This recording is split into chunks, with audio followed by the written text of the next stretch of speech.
Nang dumating ang panahon para manganak si Elizabeth sa kanyang katandaan, siya'y nanganak ng lalaki, tunay na himala mula sa langit, walang kapantay. Ang mga kapitbahay at kamag-anak ay tumakbo, sumisigaw at sumasayaw sa kalsada, dahil ipinakita ng Diyos ang kanyang dakilang awa.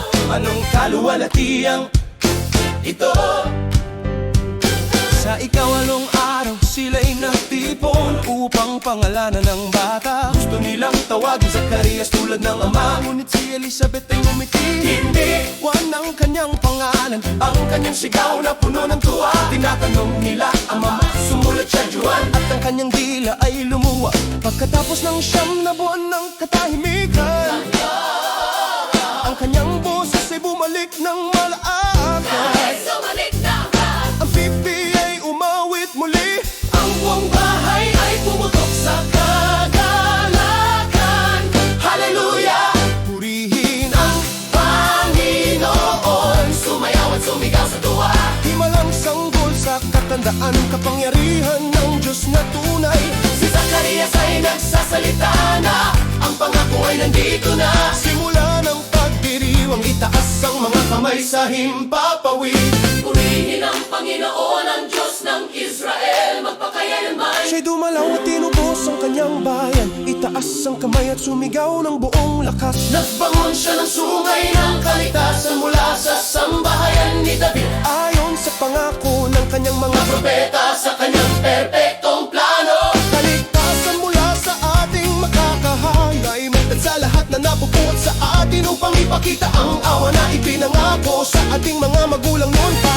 Alalahanin ang kanyang banal na tipan, ang sumpa kay Abraham, upang tayo palayain sa takot, ay maglingkod sa kanya ng walang takot.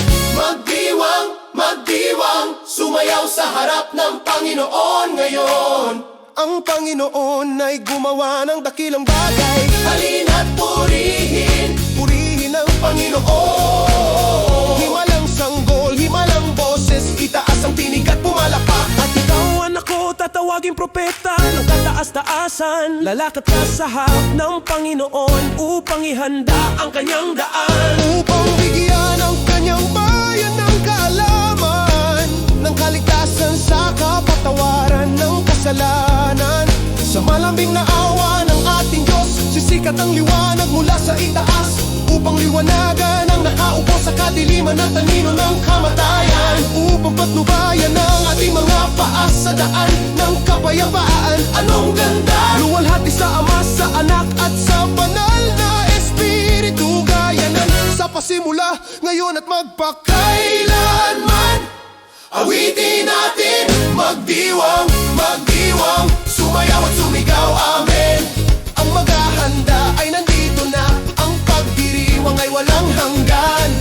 Purihin ang Panginoon, purihin ang Panginoon. Himala sa katandaan at pinuksang bibig, papuri magpakailanman. Ang bata ay lumaki at lumakas sa espiritu, sa ilang, hanggang sa araw na siya'y lumitaw sa Israel, ang pinili ng Diyos.